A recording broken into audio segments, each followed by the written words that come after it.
Gracias amigos por estar en nuestra sintonía, por quedarse con el canal 33 y esta mañana sintonizarnos hoy cuando conversamos con el candidato a la vicepresidencia por el Partido Arena, René Portillo Cuadra. Hemos hablado parte de las propuestas y del trabajo territorial que hace Arena de cara a las próximas elecciones, y es que también el tema económico, doctor, ocupa la agenda.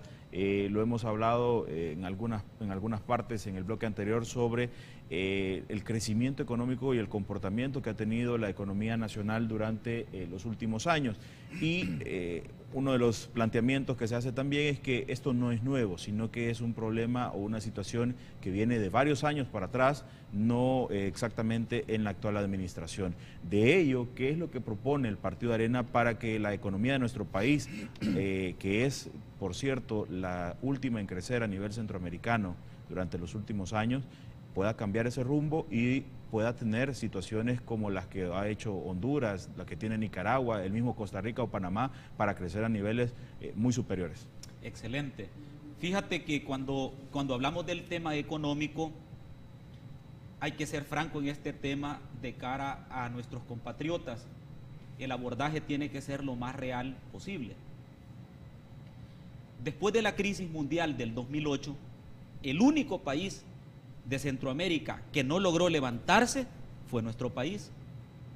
Porque alguien dice, no, es que la crisis mundial no golpeó en el 2008, sí, pero igualmente golpeó a toda la región centroamericana. Y hay quienes dijeron, no, es que este es producto de la dolarización, sí, pero también Panamá está dolarizado. Y Panamá, su economía es pujante, no como la nuestra. Pero aquí quiero hacerte una aseveración con mucha responsabilidad. Mira, cuando uno le habla a la población de este tema, tiene que hablar con la franqueza del caso. Si hay un candidato o hay un partido político que le dice a usted en sus promesas que va a reactivar toda la economía del país, le miente, porque toda la economía de un país no la puede reactivar, ni siquiera potencias como Alemania, Italia, Japón, Estados Unidos, no lo pueden hacer. ¿Cómo han hecho los países en vías de desarrollo para levantar la economía de su país?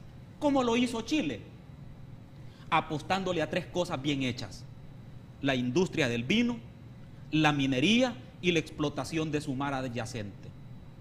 ¿Cómo lo hizo México? Apostándole a tres cosas bien hechas: el tema de la agroindustria, el tema del turismo y el tema de ser un centro logístico. ¿Cómo lo está haciendo Costa Rica? Apostándole a tres cosas estratégicas bien hechas: su turismo ecológico, el tema de la seguridad jurídica y su fortaleza del Estado de Derecho y la atracción de inversiones, y el tema fundamental de la agroindustria. La pregunta aquí es, ¿a qué le vamos a apostar nosotros? Esa pregunta hay que contestarla, porque las políticas sectoriales tienen que llegar para revitalizar a los sectores productivos, pero tiene que haber una estrategia. Y aquí es donde hay que priorizar tres sectores claves de la economía. Uno es el tema de la explotación de nuestro mar adyacente. El territorio que tiene en el mar El Salvador es superior al que tiene en tierra, y solamente hay una empresa internacional que lo explota. Todo lo demás es pesca artesanal. Nosotros con el doctor Norman Quijano vamos a reactivar el litoral y la franja costera de nuestro país. No solamente porque vamos a utilizar y a disponer de los fondos de Fomilenio 2, si así lo decide el gobierno de Estados Unidos, sino porque también vamos a entrar a una reactivación en ese segmento de la infraestructura y con ello del turismo. Ese es un renglón estratégico que va a servir de ancla para alar a otros sectores que son concomitantes en ese sector. Segunda apuesta estratégica: ya no podemos estar pensando solamente en que vamos a reactivar nuestra agricultura dando paquetes agrícolas. Arena lo hizo en su momento, el FMLN lo está haciendo en este momento, pero hay que ser franco con la población. ¿Cuántos agricultores han salido de la pobreza a través de recibir ese paquete agrícola? Necesitamos ir más allá del paquete agrícola. Necesitamos convertir a nuestro agricultor en una persona que gestione agroindustria. ¿Y cómo se hace eso? Se hace a través de tecnología apropiada, se hace a través de asesoría agrícola y agroindustria, y se hace a través de un financiamiento adecuado. 3 cosas para reactivar y dar el segundo paso y convertirnos en un país agroindustrial. Te voy a citar un ejemplo importante en el mundo. Costa Rica es el primer productor de piña en el mundo.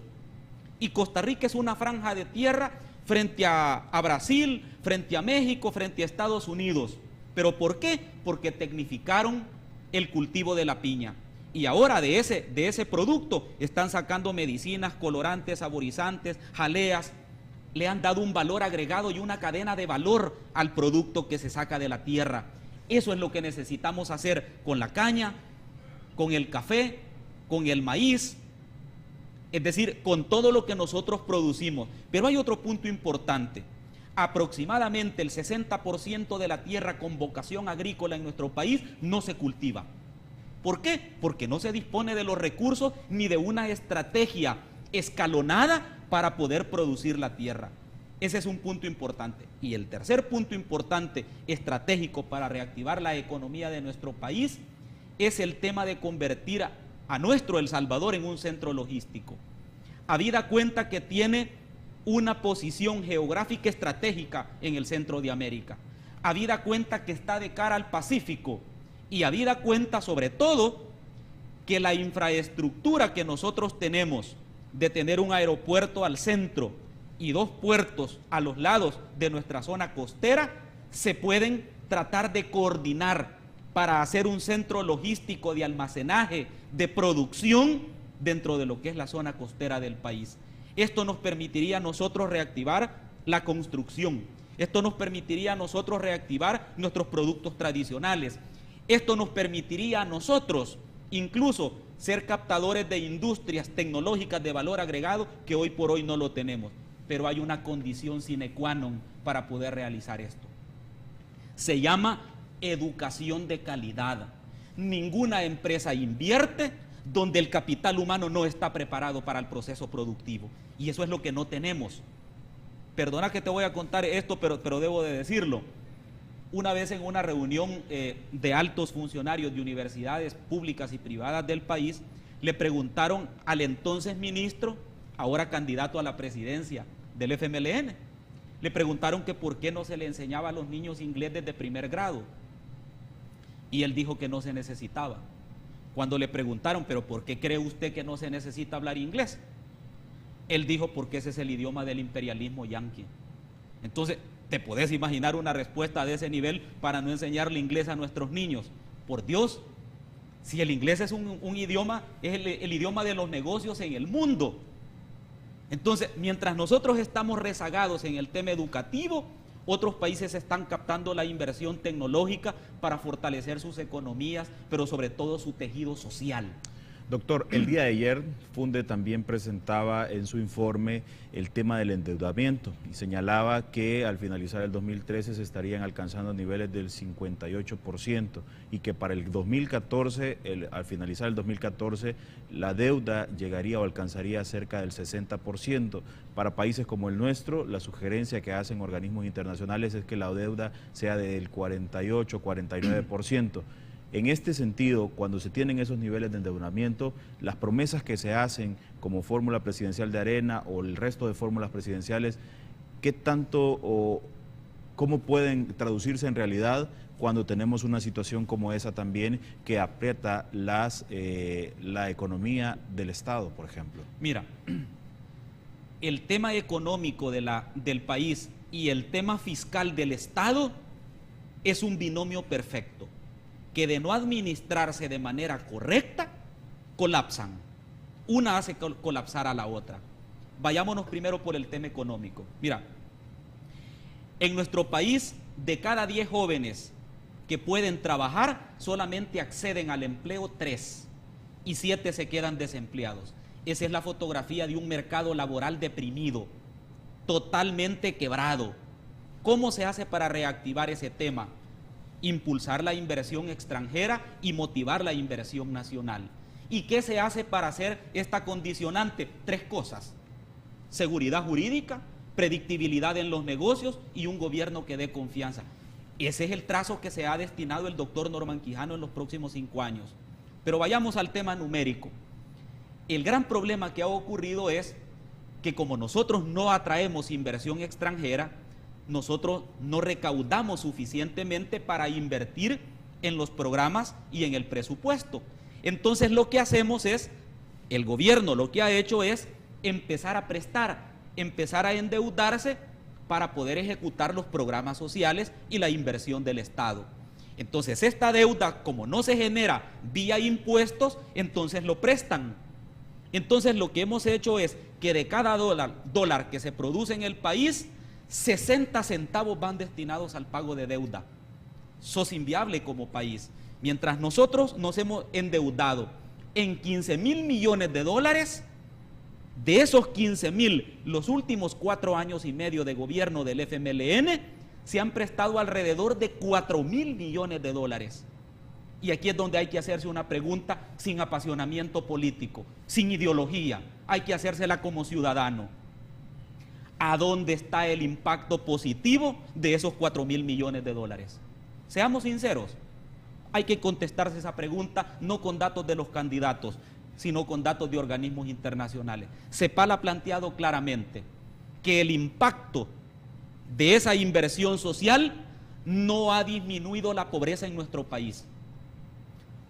El televidente y tú también has escuchado ese famoso estribillo de los 20 años de Arena.